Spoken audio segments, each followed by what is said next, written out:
For me, this programme is an opportunity to talk to teachers and parents about what goes into the making of picture books, what I think they're for, some of the ways that I prepare them, and the ways that I imagine would be good to use them. I've done lots of books by other people, I've done a number of books of my own, but I think that just for the purpose of this exercise, if we can just look at two, one of which is Clown and one of which is Green Ship. Clown is the story of a toy that's not needed anymore, is thrown away in the dustbin with a lot of other toys, but he has independent life. So he gets out of the dustbin, and the shape of the story is his adventures in trying to find somebody who will help him rescue the other toys.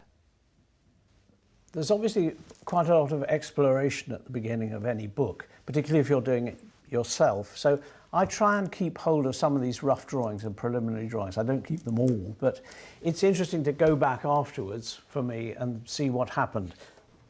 This is an early rough drawing of Clown, and I made him a little bit less grotesque, and his proportions are a bit different. He's got those little clown's eyes, but he hasn't got a red nose. He hasn't got that sort of glum look that clowns tend to have, you know, because in fact he's the opposite of that kind of clown. He's somebody who's very positive. Having established more or less what the main character looks like, you can't get much further after that without really deciding what the shape of the book is going to be. Now, probably most picture books, they're going to be some multiple of 8 for printing reasons. So it's probably 32 pages, this one is. So what would be natural for me to do would be to start drawing this sort of storyboard of it. It can be quite small. It's what the French call a chemin de fer, which is, you can imagine it being a little railway train with trucks and so on. So this is the half title. This is the title page here. And then the story starts here, either across these pages or just here. And I start off with the toys are being thrown away. That's where we start from, and Clown is included in them. So there's this rather frosty looking lady, we don't know who she is, whether she's the aunt or the cleaning lady or the grandmother, throwing out the toys. There they are being thrown away. Originally, I had this picture, and this is when I was still thinking that I might write the story. Toys really only come to life when they have children to talk to them, make a fuss of them. And when I'd written that, I thought, do I need to say that? I think what we want, it's about a clown, we should tell the story in mime if possible. So then I began to work out some of the pictures in relation to a sort of storyboard like this. There's a sequence of pictures where the clown actually gets out of the dustbin. In this earlier version, I was wondering how he got out of the dustbin, and the cat walks past, he grabs hold of its tail, he gets pulled out that way. What happens in the final book is he wriggles about until he gets out of it. Wriggle, wriggle, wriggle. And of course, once you've decided that you're not going to have words, if I was writing this, you could say, so he wriggled about until he fell and got himself to fall out of the dustbin. You can't say that. So I suddenly realized, if I wasn't going to have words, that I had to have more pictures. The way you organize the pages makes you want to find out what is happening. I mean, in this one, for instance, where the clown is being threatened by the dog, the skinhead comes in and picks him up, throws him through the air. Then we have this page where he's suspended. It's a key moment in the story, and it's as though we had to wait for next week's installment to find out what happens. It's that kind of feeling. But in fact, what we can do is to turn the page, and the nature of the storytelling changes again immediately. What I'd like to do is just show you what happens then. I've got my original roughs. This is, first of all, this is one of the skinhead finding him, and I decided it was better to have 3 pictures of that. And then I use this as a guide. The point of doing it in this way is that I know where everything in the picture is going to go, but I can't see it too well. I'm not actually trying to trace what is happening underneath, because if you do that, the life goes out of it. What you have to do, I think, is to try and draw it as though you were drawing it for the first time, as though you had just thought of it. The lines which I draw, I probably draw quite quickly. But what I'm not showing you here is that I do a lot of stopping and walking about and thinking, is that bit all right? And in fact, any of these pictures would probably have several versions. And this is one of the things that's different in an illustrated book from, say, an animated film or even a strip cartoon, is that you choose a moment. And something you can only do in illustration is to have that split second, as it were, where he's in this difficult situation, and you can keep it. And you don't have to necessarily read the whole story, but you revisit it. You own that moment again for whenever you like and for as long as you like. It was very noticeable, actually, when this book came out, Clown, there were different kinds of reactions. I met 1 or 2 parents who said to me, but it hasn't got any words for us to read. What are we supposed to do with it? With Clown, because there are no words, you have to meet it. You have to know that you've been involved in it. But in fact, it's what you should do with other books as well. You have to talk about whether you've understood it or not. The green ship works again in a slightly different way. There is no fantasy in this. At least the difference here is that it's about 2 children who go into a garden, which is really a big wood, go through the wood and find this ship, which is actually made out of bushes and trees cut into shape so that it looks like a ship. The titles of books can be quite difficult sometimes, but there was no problem here. It was the green ship from the word go.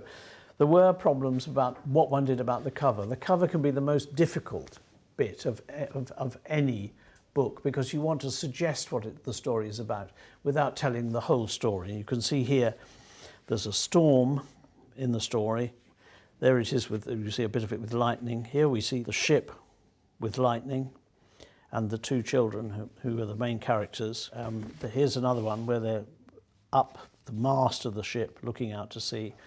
In the end, I went for one like this, which there wasn't quite enough suggesting what was going to happen. So finally, you do actually part the jungle, as it were, that they're going through and come upon the ship. So in a sense, this cover is saying the story starts here. The shape of the book, which this storyboard is trying to show, is really the children discovering this ship. And the ship has been made by this lady who we discover later, has lost her husband at sea. And I suppose there are 2 ways of reading the book in a way, because you can read it with the reactions of the adult person, and she is thinking about things that have happened in the past, whereas the children are regarding it as an adventure. It's something that might happen to them in the future. This is an early rough drawing of the ship itself. I realised at the beginning I'd got the wheelhouse in the wrong place and I had to transfer it to the back of the ship where it was much better.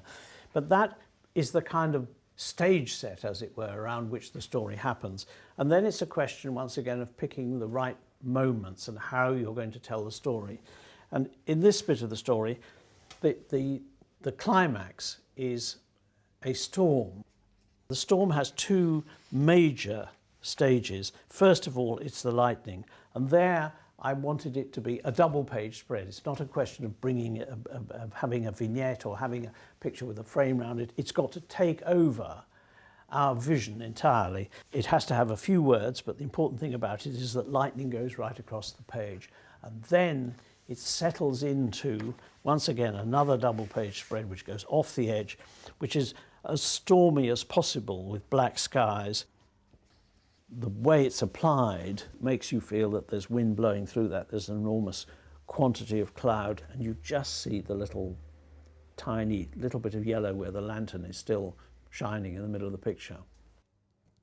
I feel I know what I'm doing when I'm drawing, whereas colour tends to be more experimental as far as I'm concerned. It adds to the emotion of the scene as well. I think you can often get some extra mood in on the colour. One of their imagined adventures might be, because it is summer, so it might be a particularly hot day. And the fact that a lot of the pictures are not very defined, because one wants to be able to have the imagination sort of playing over that. I could then get the cast shadows from that strength of sunlight, and I hope that gives you a sort of a sense of something exciting happening. We're inclined to think, when we're thinking about literacy and learning how to read, that you need the pictures so that if it says cat, there you see the word, and so you know what it is, and it helps you to read. And once you've learnt how to handle language to a reasonable degree, then you don't need the pictures any longer. Whereas I think what I feel about picture books is that both of those things go on working together. At the end, the ship, as it were, comes to rest. In the last two spreads, the ship is beginning to grow out. It's going to go turning back into the wild trees that it was originally. And you get two pictures that you can turn the pages and compare them, so that you see that in the final spread, the thing has almost got back to nature. And you see the children becoming teenagers there. You get a little bit of emotional sky, as it were. But the trees are being optimistic. They're growing out. They're doing what nature intends them to do. Whereas in the text it says, and so gradually, year by year, the trees are growing back into their old shape. They are becoming ordinary trees, and soon there will no longer be any way at all of knowing that they were once the green ship. So there's a kind of looking back in the text, whereas the pictures are going forward. And that's one of the things that's interesting about picture books, I think, where you've got words and pictures working together, is that they don't always tell exactly the same story. There can be a tension between them. It always seems to me that there's some kind of a limitation in thinking of reading simply as a skill to be acquired. One can't help thinking of the fact that very small children learn to speak, although actually nobody really teaches them how to speak. They learn to speak because they passionately want to. They must, they have to. And I think there's a comparable experience going on with the book. You want to know about life, and you want to know about it through this, so that using picture books in that way, you not only learn to read, but you learn to read experience as well at the same time. These are the little primers, the first steps in that direction.